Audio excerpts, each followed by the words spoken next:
Okay, so I want to start by asking you all a question. So I want you to think about your wellness program. First off, how many of you guys have a wellness program already? Pretty much almost everybody. Is there anybody who doesn't have one that is trying to start one?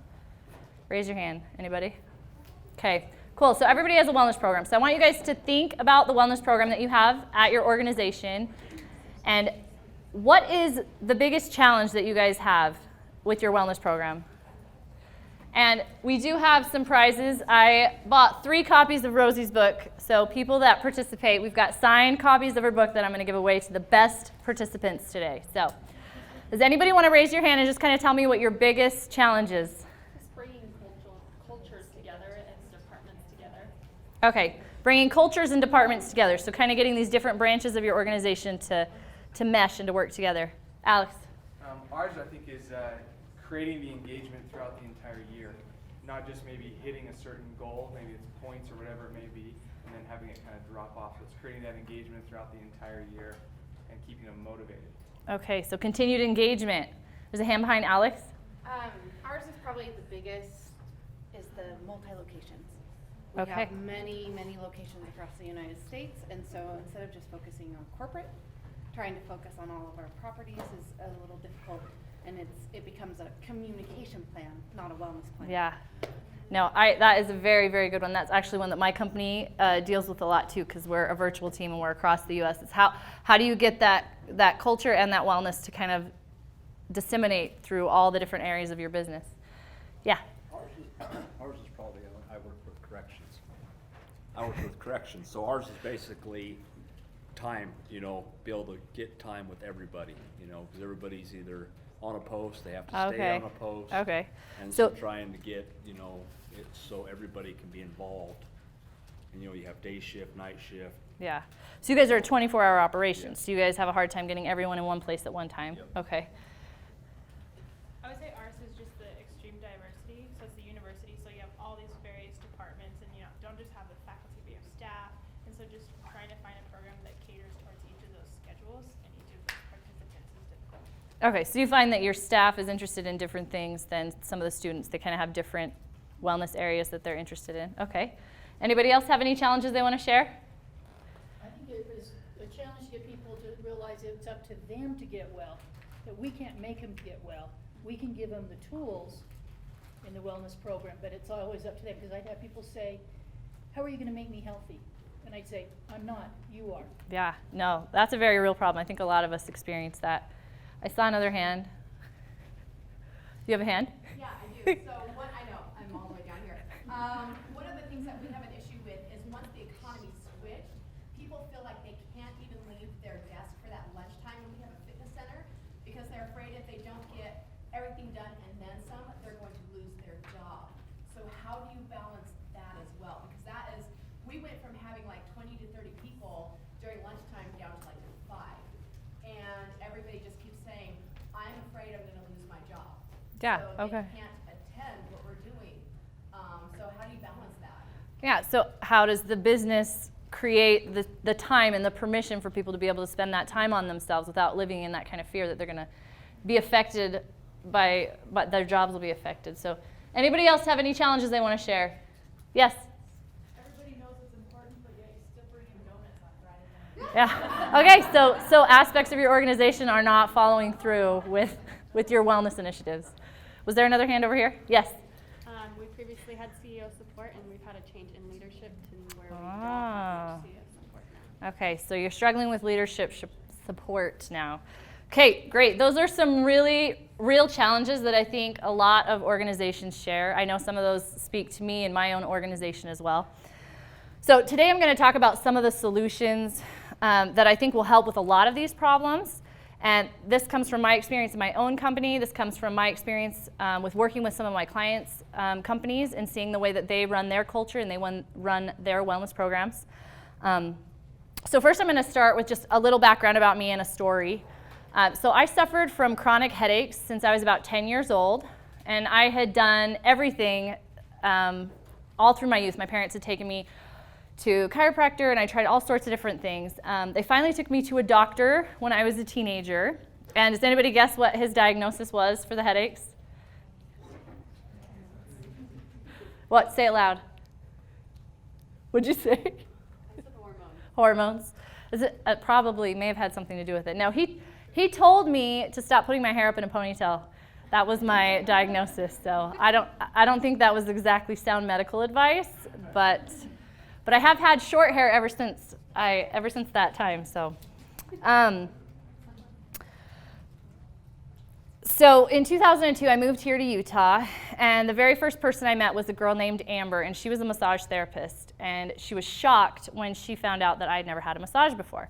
So she made it her mission in life to correct that, and she took me to the Utah College of Massage Therapy the very next Saturday, and my life changed when I got on that table because it provided that relief for my headaches that I hadn't been able to find before then. And so I enrolled in massage school the next semester because I wanted to be able to bring that pain relief into the lives of other people who are suffering. And so that started my path to massage. And I had my own private practice for 8 years. And after a while, I realized there were only so many people that I could help with my own 2 hands, and I needed to be able to bring the effects of massage therapy and people living in pain that had headaches and things like I did into the lives of more people. There was more of a demand for it than I could fill myself. So in February of 2010, Incorporate Massage was born, and I really wanted to create this environment where massage therapists could advance in their careers, where they had an opportunity to go somewhere, because typically in the massage industry, it's kind of turn and burn. The massage therapists, they work long hours, and they work until, injury or burnout, and then, they're left with no career. So I really wanted to provide a path where massage therapists could get more education. They had the ability to move up in ranks, right, into new positions. So our administrative team is made up of like 99% massage therapists, and we give them the training that they need to move up within the company. So from the very beginning of when I started my company, my idea of a company with like good culture to be like a legit company, we needed like this really strong benefits package. And to me, that meant health insurance. And so I worked for years and years, and I still remember the day when we finally reached a level of profitability where I could offer health insurance to my employees. And so I said, guys, guess what? We're gonna have health insurance. And what do you guys think they said? Does anybody want to guess? Yeah, they were like, we don't really want health insurance. And I was like, what? What do you mean? Like, that's what grown-up businesses do. They provide health insurance for their employees. So what I had failed to realize in this situation is that most of my workforce we're a virtual team, so we all work from home. And so most of my workforce was made up of stay-at-home parents who had a spouse that worked and provided health insurance for them. So this benefit that I had been chasing for years and working toward, when it got to the time to offer it, it had no perceived value for my employees. So I could have spent a lot of money on something that wouldn't have mattered to them at all. So where did I go wrong in this scenario? What do you guys think? What was that, Heidi Strickland? You didn't get feedback. I didn't get feedback. I didn't ask them. I didn't ask them what they wanted. I just assumed that I knew what my employees wanted. So I asked them, I gave them 15 choices of what they would want for benefits. And what do you guys think? Anybody have a guess? A trip? So the first thing they told me they wanted was financial education, which really surprised me, but I thought that was really awesome, because I think if you can teach your employees how to manage their finances, not only does it decrease their stress, which is going to help every other aspect of their health and their life, it teaches them how to live on what they're given. So if they ever leave and go to another job, they have these skills that they can appreciate and live within their means. The second thing they said they wanted was monthly massages, which is, that's obvious. That's what we do. People giving massages, they need massages. And then the third thing they wanted is they wanted a stipend, a bonus put into their check so that it could cover their health insurance deductibles and the deductibles and what's the thing? Co-pays, that's the other thing. Yeah, so they wanted some cash in their check. So that's what I learned from that. So how many of you guys have experienced this at your company, where you You guys launch a benefit. Has anybody had an experience like that? You guys launch something that you think is going to be really popular and people don't really participate in it? Raise your hands if that's happened to anybody besides me. Okay, there's like 10 of you. Awesome. Okay, well, my first point is that you have to ask your employees what they want. It's so critical. And as Dr. Rosie said in her keynote, it would really help if they help build it. So if you're getting this employee feedback and you're finding out what they want and they've put that input in and they've said, these are the benefits we want, then when you offer those benefits, they're more likely to participate. And according to research, if they're participating, they're much more likely to enroll other people too. They're gonna talk about it and they're gonna get their coworkers involved too. So it's like a twofold benefit. So last fall, I spent about 2 weeks interviewing 18 of the top US companies that have strong wellness programs. We put together this video series that was 18 weeks long. And these are, oh, that's my first point. So these are 5 of the companies that we interviewed here in Utah. So out of all those 18 companies, some were really big and some were really small. Some of them had simple wellness programs that were like a donated treadmill and elliptical machine and fresh fruit. Some of them had very robust programs with the full biometrics and a full-time nutritionist on staff that could work with people. Some of them had on-site health clinics, and some of them had virtual wellness programs.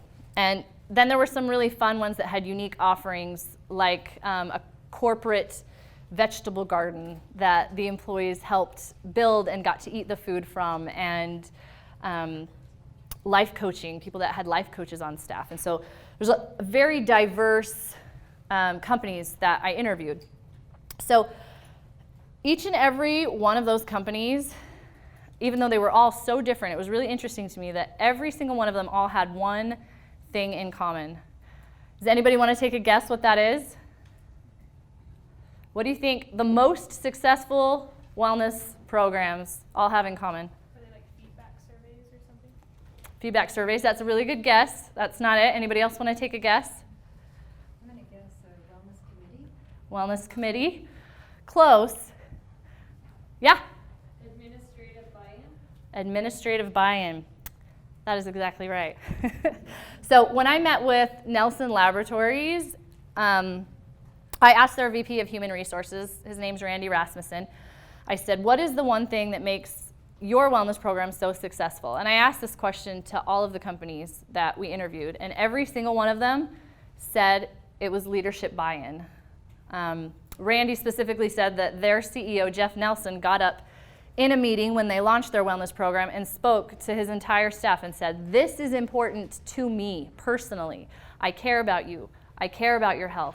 And it matters to me that this program is going to help you guys be healthier and be better and be happier.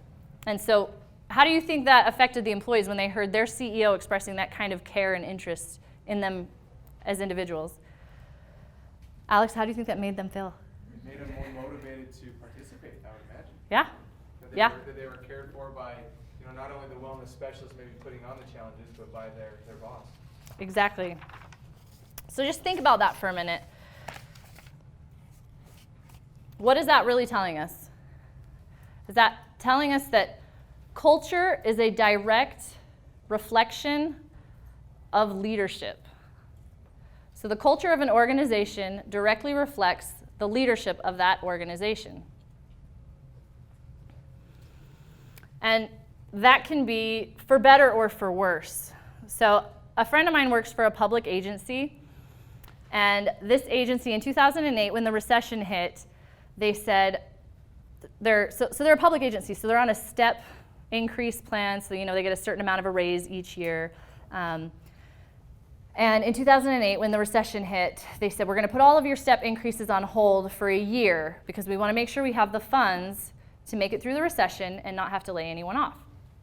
And so the employees, of course, weren't very happy that they weren't getting their raises, but they were happy that at least they weren't losing their jobs like some other public agencies were. So 2008 came and went, and at the end of the year, do you guys think they back paid their step increases like they said they were going to? No. No, they didn't. they took that money and they invested it in other areas of operations. And how do you guys think that that made their employees feel? What kind of a culture does that foster? You tell your, yeah, no trust.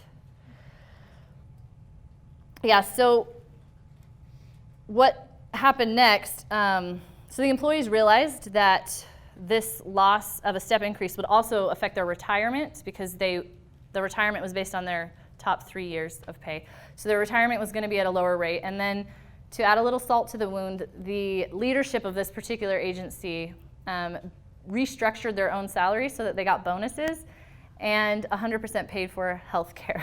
So I've actually learned a lot of really good negative lessons by watching this particular agency.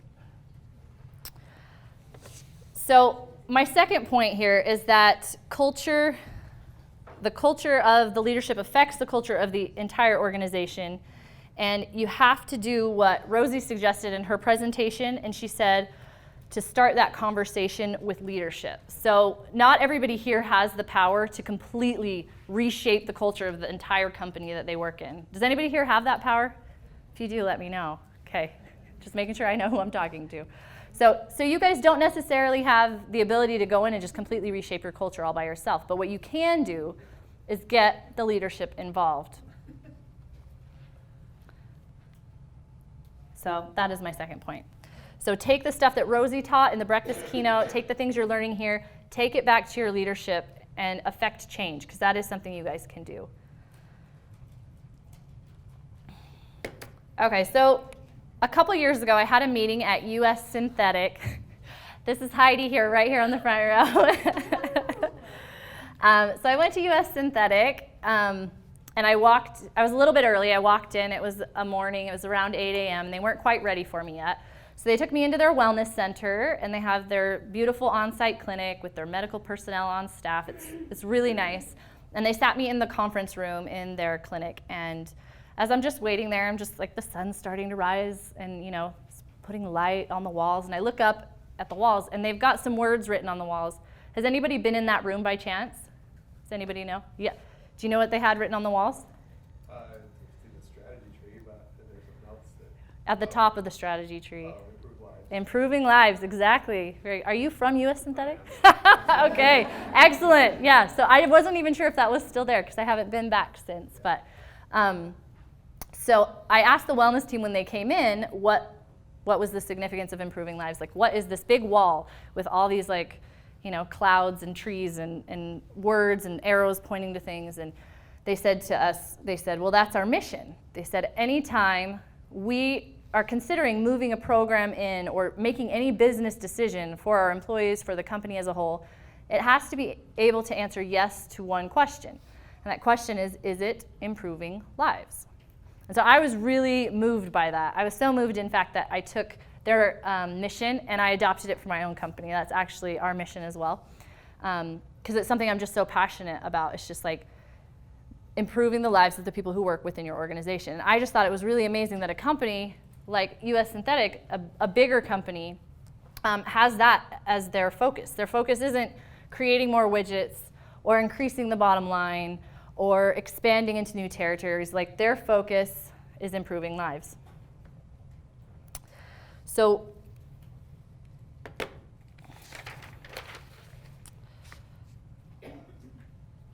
besides stealing their mission statement, what else do you guys think I learned from this experience? What kind of an example do you think that they're setting for their employees? How do you think their culture is in an organization like that? Yes? I think it would make the employees think that their leadership cares about them. That that's what their first priority is, their employees, which makes the company better. Yeah, and how do employees that feel cared for, how do they treat their clients? How do they perform? Is there research out there showing that employees that are happier and that have a better culture perform at a higher level, that their clients are happier? So it's not just US Synthetic that is doing things like that. According to Cami Cable, who is the Vice President of Human Resources at ClearLink, which, by the way, they've won award after award for their wellness program. They have an amazing wellness program. She says you won't even see a financial return until 2 to 3 years into your wellness program. So if you're going to be starting a wellness program, it's got to be for more than just that return. So consider your organization's mission. Does anybody here even know their mission for the company they work for? Anybody? You get a book, Jody. What is it? I'll tell you. It's right here on my binder. We serve Utah public employees with retirement and insurance benefits in a partnership of trust with a commitment to value, innovation, and excellence. Excellent. That's a longer one. Awesome. Okay, so think about your company's mission. And is there a way that you can tie that mission into the wellness program, into your wellness initiatives, what you're trying to build, that value that you're trying to build for your employees? Jody, is there a way that you can tie that in to the wellness program? Yeah, well, because everything, even the goals that we set for ourselves for the year, have to do with trust, commitment, value, innovation, and excellence. And so, Great. So are those your core values? It's a beautiful segue. Beautiful segue into what I'm saying next. Yeah, now you get two. Okay, so core values. So Jody just shared some of their core values. So I am bad at staying on top of my slides. So two of my company's core values are innovation and resourcefulness. And last year we ordered these thank you cards, and they were these beautiful black thank you cards with our brand on them, and they had this UV overlay, so it's like this clear, shiny stuff that goes on the outside of them, and I love it. I love design, and I love branding and that stuff, so it was really exciting. So we get this box of 2,000 thank you cards in the mail, and I open it up, and I'm so excited, and I pull them out, and they're printed on both sides, so there's no inside of the card that I can write on. And this UV overlay, you can't write on it. It's this shiny laminated type stuff. So we've just got these cards that are beautiful to look at, but there's absolutely nothing you can do with them. And it broke my heart to think about trying to recycle them, because I was just like, these are nice. And of course the printer fixed the problem. The printer reprinted them all for us at no cost and stuff, because it was their mistake. But so we have our company Christmas party coming up in a couple months, and I thought, we should come up with an idea of something we can do with these cards. Let's just get our creative juices flowing from our employees. Let's see what we can come up with. And so we decided to start a competition for our Christmas party. And all of our employees that wanted to participate took a box of these thank you cards, and they built centerpieces for our Christmas party tables out of these thank you cards. And it was a Hunger Games party, because it was when Catching Fire came out, so they were all Hunger Games themed. And so this right here was the winner, and this is what one of my employees made that. And for those of you that know Ryan, I know he works at ARUP too. So Ryan made that with his own two hands from his brain. It's like creative. And so what do you guys think that taught me? That taught me a lesson that I took with me. Does anybody guess? What would you learn from that? We do this creative exercise, and I just expect them to come up with kind of funny things. There were more that were up there. You were there. Alex was there. He can attest. So it's taught me that people have these hidden talents, and they have so much more to offer than we necessarily realize all the time. And so with resourcefulness being one of our values, we were able to look at our employee base, not just in cool creative crafts they can do with their hands, but being able to say, what else do they have to offer our company? So I can look at somebody who works for us as a massage therapist. What other capacities do you have? How else can you serve the greater vision and the greater mission of our company? So that's kind of how our team has embraced those core values. And then the last little section is on causes. So do any of your guys' organizations have a specific cause that you guys support, that you guys want to share? I know you do. I know you guys have causes. Yes, ma'am. We're very tied to United Way. Okay. Our company gives each employee 4 hours a month to volunteer in anything. They have a list of things Yep. you can do, but that's very tied to United Way. So it allows a lot of our employees to give time during work hours, and it really helps the morale around. They Yeah. feel great about what they're Yeah, doing. that's great. This is a really big thing, especially with the millennials. They've done lots of research and have shown that causes are very motivational for millennials and help them to stay engaged in work. So this bottom picture of me and Heidi, this is at Clear Links Walk for Water. They do a cause where their employees walk from Las Vegas to Salt Lake to raise money to build clean water systems for villages in Rwanda. And so that's really cool. And one of our clients in Atlanta, Georgia, they have a program where they volunteer time to raise awareness for lots of different causes. Food for orphanages, planting trees, cleaning up trails. And my company even has our own cause that we go after. It's called Taking Care of Teachers. So every year for Teacher Appreciation Day, my company donates massage for an entire faculty at schools in every state that we operate in. So, and they're nominated by the community. Our team gets together, they vote on it. Like this, we sit there and we read these nominations, and people cry because people will tell these amazing stories about, somebody's parents were killed in a car crash, and this teacher, and then the school came together and they did all this stuff. And for us, it's like super rewarding, and our employees are really engaged with that cause. So this is exactly what all the companies leading the way in culture all have in common, is that they are all finding ways to bring their mission, their causes, and their core values into their wellness programs to build this kind of a culture. So my third point is that for it to be successful, you have to make it about more than a return on investment. And it's just reiterating everything that Rosie said this morning. So of course you want to get feedback on the causes that are meaningful to your team. As we already said, kind of in that first point. And you definitely want to make sure leadership is also involved in that as well. So if I were to say to you, what do you think the top 3 employer health concerns are? What do you guys think? What's number 1? What is costing employers the most money? What do they say their biggest concern is? You guys are all in wellness. Obesity, that's number 2. Diabetes and tobacco don't make the list. No. Lack of productivity. Employee stress is number 1. 75% reported that employee stress was their number 1 concern. Obesity is number 2. And then sedentary lifestyles, which could go with diabetes. I'll give you extra credit points for that one, Heidi. So I have a question. Yeah. So, I think it's amazing we're trying to shift to more of like the well-being side and that type of thing, but those that are tied directly to numbers, CFO, things like that, like how do you make a business case for them to see the value of wellness? Like besides it's the right thing to do, like because wellness does take time to show, what you maybe could have prevented from happening.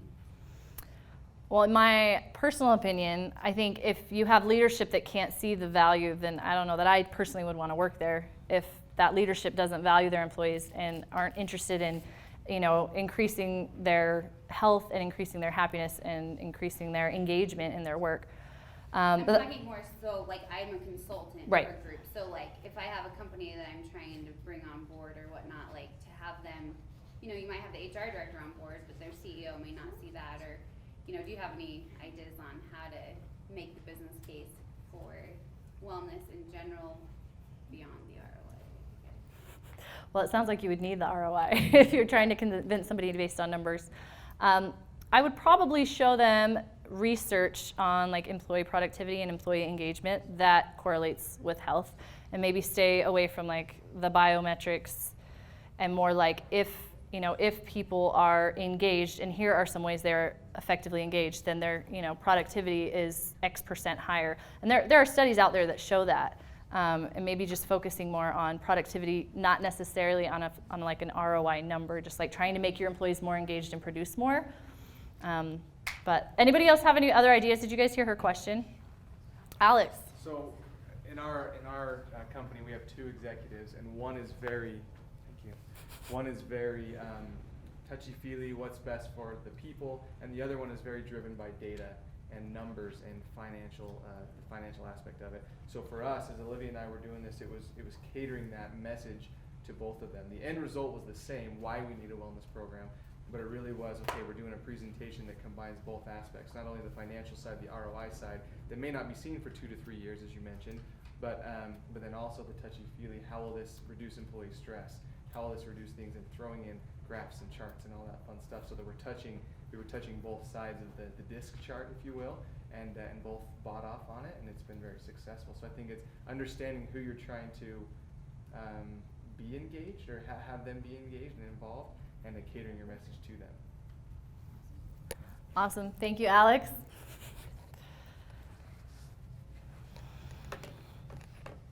Okay, so with employee stress being ranked as the #1 employer health concern, USANA Health Sciences has really honed in on this issue really well, and we even have the lovely Chad Myler right here, if you guys want to ask him questions afterwards.